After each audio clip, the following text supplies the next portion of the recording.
Sini buat kerana belai-belai ke hambai mari wo. Kami bagai buat kerana belai. Ini subah mabai. Ini sen. Agor malah cohoro. Kotor rumah. Kata pandai kai mangka. Je panda. Sini khas segai tong nai. Je panda. Sini mantai lo segai tong nai rano reklai nani baga. Ini ni coba singoro kuning na suruh kelajja. আমি বলতে চাই কেন্দ্র সরকারকে বলতে চাই রাজ্য সরকারকে বলতে চাই মিনিস্ট্রি অফ হোম অ্যাফেয়ার্স থেকে যে নোটিফিকেশনটা বাইর করা হয়েছে সেই নির্দেশনা অনুসারে ভারতবর্ষের সেই গুজরাটে মহারাষ্ট্রে দিল্লিতে হরিয়ানায় তামিলনাড়ু আসাম অরুণাচল প্রদেশে কার্যকরী করার জন্য যা আন্দোলন করার প্রয়োজন যত কঠোর আন্দোলন করার প্রয়োজন সেই আন্দোলন আমরা করব এই মঞ্চ থেকে আমি ঘোষণা দিচ্ছি আমি সবাইকে বলতে চাই আজকে মিডিয়া এবং সারা ত্রিপুরায় ছপঞ্চের জনগণের সামনে বলতে চাই এই আন্দোলন থেকে আমরা ছেড়ে পালিয়ে যাব না আমি রঞ্জিত দেববর্মা বলছি আপনারা জানেন আমি 1997 সালে সুইজারল্যান্ডে সেই জাতিসংঘে গিয়ে এই ইলিগাল মাইগ্রেন্টের কথা তুলে ধরেছে প্রথম ত্রিপুরা থেকে প্রতিনিধি হিসেবে তুলে ধরেছে নিশ্চয়ই আপনারা জানেন আজও আমি এই অবৈধ তৎকালীন পূর্ব পাকিস্তান আধুনিক বাংলাদেশ থেকে আগত বেআইনি অনুপ্রবেশকারীদের শনাক্ত করে তাদের দেশে সসম্মানে পাঠানোর জন্য আমি লড়াই করে যাচ্ছি এবং করে যাব চাকুরা বকুরা আঙ্গ কক্সানা নিশিকান তিনি চিনি ও পান্ডাও চিনি বরমগানাং মহানন্দ বাবু তিনি লড়নে তৈথান তার ফাই মানজা ফাইকা চিনি কাউন্সিলর ত্রিপুরা হদানি বরমগানাং বীরেন্দ্র ত্রিপুরাनो কबै गोबां मा हदानि चिनि अखरारक खायका फैका गोबां मा चिनि सुबिर ससाइटिनि बरक खायका गोबां मा चिनि एनजिओसनि बरक खायका गोबां मा बरक যারা রাজনৈতিক পতাকা তলাও ফাইনালি নাইয়া তিনি ওর পতাকা করে কোনো রাজনৈতিক দল নেই পতাকা নেই আজকে আমাদের এই আজকে সমাবেশে কোনো রাজনৈতিক দলের পতাকা নেই শুধু জাতীয় পতাকা নিয়ে আমরা আন্দোলন কারণ আমাদের এই ইস্যুটা হচ্ছে জাতীয় ইস্যু এই জাতীয় ইস্যুকে আমরা জাতীয় পতাকা নিয়ে আন্দোলন করব বা রাজনৈতিক পতাকা দিয়ে নয় আমাদের মহারাজা বলেছিল পয়লা জাতি ওলপাতি সেই জন্য আমাদের জাতিকে আজ রক্ষা করতে হবে পয়লা তারপর পার্টি সেই জন্য আজকে পতাকা ছেড়ে দিয়েছে পার্টির পতাকা ছেড়ে আজকে আমরা জাতীয় পতাকা নিয়ে লড়াইয়ের মাঠে নামছি অনেকে হয়তো প্রশ্ন করতে পারে রঞ্জিত দেববর্মা ত্রিপুরা মঠার এমএলএ উনি কিভাবে পতাকার বাইরে ত্রিপুরা মঠার বাইরে হয়ে গেল না আমি আজকে এখানে ত্রিপুরা মঠার এমএলএ হিসেবে আসেনি আমি সাধারণ জনগণ হিসাবে জনপ্রতিনিধি হিসাবে আমি এখানে এসেছি এই লড়াই সর্ব অংশের জনগণকে নিয়ে লড়াই এখানে বাঙালি পাহাড়ি মুসলিম খ্রিস্টান বুদ্ধিস্ট হিন্দু সব অংশের মানুষকে নিয়ে আমাদের এই লড়াই সেই জন্য আজকে এত লোক এখানে এসেছে কেন এসেছে আমাদের একটাই দাবি একটাই সেটা হচ্ছে যারা তৎকালীন পূর্ব পাকিস্তান অধুনা বাংলাদেশ থেকে যারা ত্রিপুরায় এসে বসবাস করছে আমাদের অধিকার কেড়ে নিচ্ছে আমাদের জমি কেড়ে নিচ্ছে আমাদের ভবিষ্যৎ বংশধরদের রক্ষা করার জন্যই আজকে তাদেরকে আমরা শনাক্ত করে তাদের দেশে ফেরত পাঠানোর জন্য দাবি জানাচ্ছি আমাদের দাবিকে ছাড়া দিয়ে আজকে ভারত সরকার তার মিনিস্ট্রি অফ হোম অ্যাফেয়ার্স থেকে নোটিফিকেশন জারি করে আজকে তাদেরকে শনাক্ত করার জন্য বলা হয়েছে এই নোটিফিকেশন শুধু 2019 মে 25 না 1971 সনে 29 নভেম্বর তখনও নোটিফিকেশন জারি করা হয়েছিল, কার্যকরী করেনি। তখন রাজনৈতিক দল আওয়াজ তোলেনি, কোন সিভিল সোসাইটি আওয়াজ তোলেনি কার্য করার জন্য। 2017 বামফ্রন্ট শাসনে এই নোটিফিকেশন জারি করা হয়েছিল, কিন্তু তখন এটা লুকিয়ে রাখা হয়েছিল, কাউকে জানতে দেয়নি।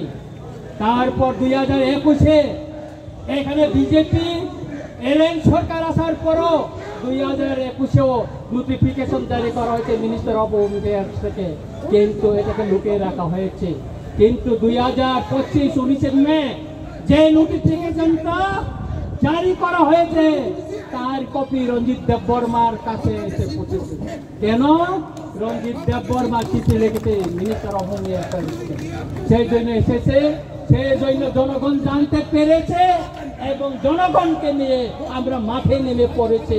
এই আন্দোলন যতদিন পর্যন্ত একজনও যদি ত্রিপুরা রাজ্যে ভারতবর্ষে যদি অবৈধ অনুপ্রবেশকারী থাকে ততদিন চলবে। কারণ এই বেআইনি অনুপ্রবেশকারী আমাদের দেশের নিরাপত্তা সার্বভৌমত্বের জন্য বড় একটা হুমকি।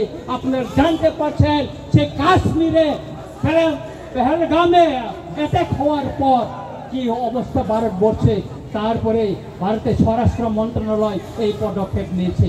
আপনারা জানেন সেই আমেরিকা থেকে অবৈধ অভিবাসীদের প্লেনে করে হাত পা বেঁধে সেই পাঞ্জাবে ফেলে দিয়ে গেছিল। কেন? কারণ এই অবৈধ অনুপ্রবেশকারীরা এটা দেশের হুমকি, দেশের নিরাপত্তার হুমকি, দেশের সার্বভৌমত্বের হুমকি। সুতরাং আমি সবাইকে অনুরোধ করব যে আজকে এই আন্দোলন, এই র্যালি কোনো জনগোষ্ঠীর বিরুদ্ধে না, কোনো জাতি ধর্মের বিরুদ্ধে না, এটা বেআইনি অনুপ্রবেশকারীদেরকে শনাক্ত করে তাদের দেশে পাঠানোর জন্য এবং কেন্দ্র সরকারের যে নির্দেশনা তাকে কার্যকরী করার জন্য এই আন্দোলন আগামী দিনে চলবে।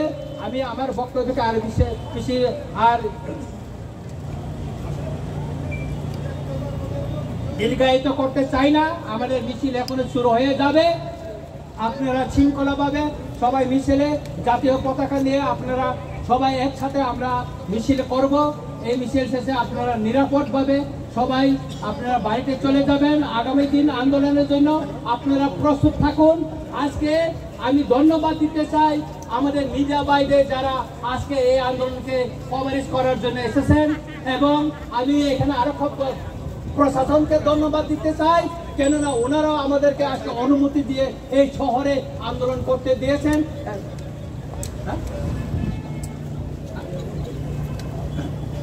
এটা করতে চাই।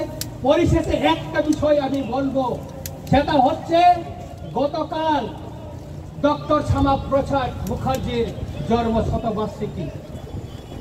আমি বিরোধিতা করব না।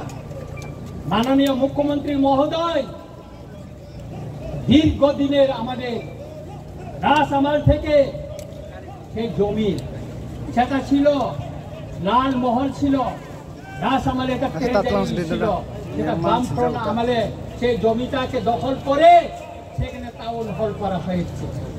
আমরা বিরোধিতা করিনি, টাউন হল থাকুক, আমরা বিরোধিতা করিনি।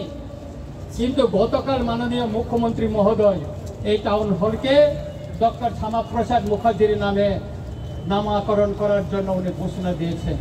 আমি এর তীব্র প্রতিবাদ জানাই। কেন আমি প্রতিবাদ জানাই? ডক্টর শ্যামাপ্রসাদ মুখার্জির নামে আপনার শহরে আরেকটা বড় টাউন হল করুন, আরেকটা বড় টাউন হল করুন, আর এই টাউন হলকে টাউন হলে রেখে দিন। ত্রিপুরায় বিভিন্ন রাজনৈতিক দল আমাদের ইতিহাস মোছার জন্য এখানে কম্পিটিশন চালাচ্ছে। সেই কংগ্রেসের আমলে এই যে বর্তমানে যে IGM, এটা বিএম যে হসপিটাল, ভিক্টোরিয়া মেমোরিয়াল হসপিটালকে সেটা IGM করা হয়েছে। এই যে সুকান্ত একাডেমি, এই সুকান্ত একাডেমি কি ছিল? এটা দরবার হল ছিল, দরবার, এটাকে এখন সুকান্ত একাডেমি করা হয়েছিল। এখানে আগে দরবার হল ছিল, এইভাবে ত্রিপুরার ইতিহাসকে মুছে দেওয়ার জন্য সেই আস্তবলকে স্বামী বিবেকানন্দ ময়দান ঘোষণা করা হয়েছে। এটা আমরা মেনে নিব না। আমরা অনুরোধ করব মাননীয় মুখ্যমন্ত্রীকে, বিনয়ের সঙ্গে অনুরোধ করব, মাননীয় মুখ্যমন্ত্রী মহোদয়, আপনি আরেকটা জায়গায় অনেক কোটি টাকায় শীতাতাপ নিয়ন্ত্রিত একটা ডক্টর শ্যামাপ্রসাদ মুখার্জির নামে আপনি আরেকটা হল করুন, টাউন হল করুন, তাতে আমাদের কোনো এটা আমাদের কোনো আপত্তি থাকবে না। কিন্তু এই টাউন হলকে আপনি ডক্টর শ্যামাপ্রসাদ মুখার্জির নামে নামকরণ করে আপনি বিতর্ক হবেন না, কারণ কেউ করেনি। আমি ধন্যবাদ দিতে চাই আমাদের প্রাক্তন মুখ্যমন্ত্রী বিপ্লব দেব জিকে। তিনি থাকাকালীন আমাদের বরমোড়াকে হাতাইকত, গন্ধ সরকার গন্ধাতিসা, তারপর আগরতলা এয়ারপোর্টকে তিনি মহারাজা বীর বিক্রম মহারাজার নামে তিনি করে গেছেন। সেই জন্য ওনাকে আমি ধন্যবাদ জানাই। তাই আমি মাননীয় মুখ্যমন্ত্রীকে অনুরোধ করব, বিনয়ের সঙ্গে অনুরোধ করব, এই যে টাউন হলকে আপনি যে ডক্টর শ্যামাপ্রসাদ মুখার্জির নামে যে নামকরণের ঘোষণা দিয়েছেন সেটাকে প্রত্যাহার করে নিয়ে অন্য জায়গায় ওনার নামে সসম্মানে ওনার স্ট্যাচু বানিয়ে ওনার জন্য একটা শহরের ভিতরে জায়গা দেখে ওনার নামে করুন, তাতে আমাদের কোনো আপত্তি থাকবে না। মোচেক ছাউইন যতন না হাই না হাই খাকা হাম